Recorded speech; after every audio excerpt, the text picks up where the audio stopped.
एक बूढ़ा भिखारी था। वह प्रतिदिन भिक्षा मांगकर ही अपना जीवन व्यतीत करता था।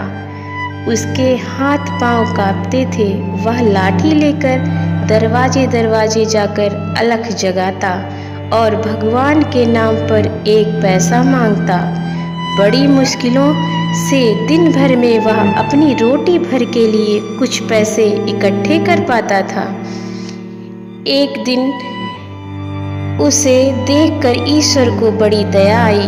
वह एक साधारण स्त्री के रूप में ईश्वर उस व्यक्ति के सामने आए। अपनी आदत के अनुसार उस भिखारी ने कहा, माई एक पैसा देती जाना। भगवान बोले, मैं तुम्हें पैसा नहीं सोना दूंगी। सोना का नाम सुनते ही भिखारी की खुशी का ठिकाना न रहा। उसने कहा, ईश्वर की ऐसी ही कृपा है तो आप मेरे इस खाली बर्तन को सोने की मोहरों से भर दें। भगवान बोले, ठीक है, पर एक शर्त है कि मैं तुम्हें जितना धन दूंगी उतने में ही तुम्हें संतोष कर लेना होगा और फिर आगे लालच न करना। यह कहकर भगवान ने उसके बर्तन को क्षण भर में भर दिया।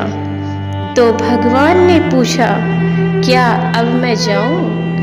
भिखारी भगवान की ओर लालच की निगाह से देखने लगा और बोला, आप कितनी दयालु हैं। अगर आप सोने के अलावा कुछ रुपए भी दे देती तो मैं अपने लिए छोटा सा घर बनवा लेता।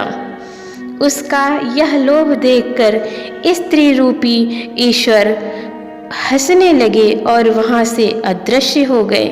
भिखारी बहुत ही दुखी हुआ। उसने जब अपना भिक्षा पात्र देखा तो वह खाली पड़ा था। बेचारा निराश हो गया। उसने एक आवाज़ सुनी, शायद कोई कह रहा था, लालच बुरी बला है।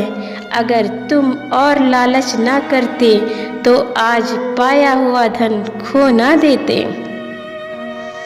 कभी कभी हम लोग भी ऐसा ही कर बैठते हैं, अतिशय लालच करते हैं और जो हमारे पास होता भी है उसे भी ज़्यादा पाने की इच्छा में खो बैठते हैं। जितना है उतने में खुश रहिए। हाँ, आगे बढ़ने का प्रयास जरूर करिए, लेकिन लालच मत करिए।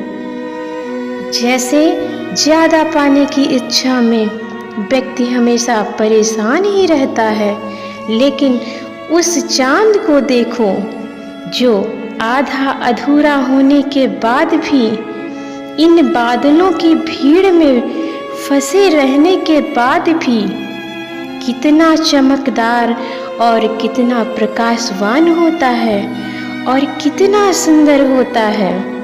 हमेशा मुस्कुराता रहता है और हम सभी को, इस पृथ्वी को प्रकाशवान बनाता है। फिर मिलेंगे दोस्तों एक नई वीडियो के साथ। अच्छा सोचिए, खुश रहिए और हमेशा मुस्कुराते रहिए।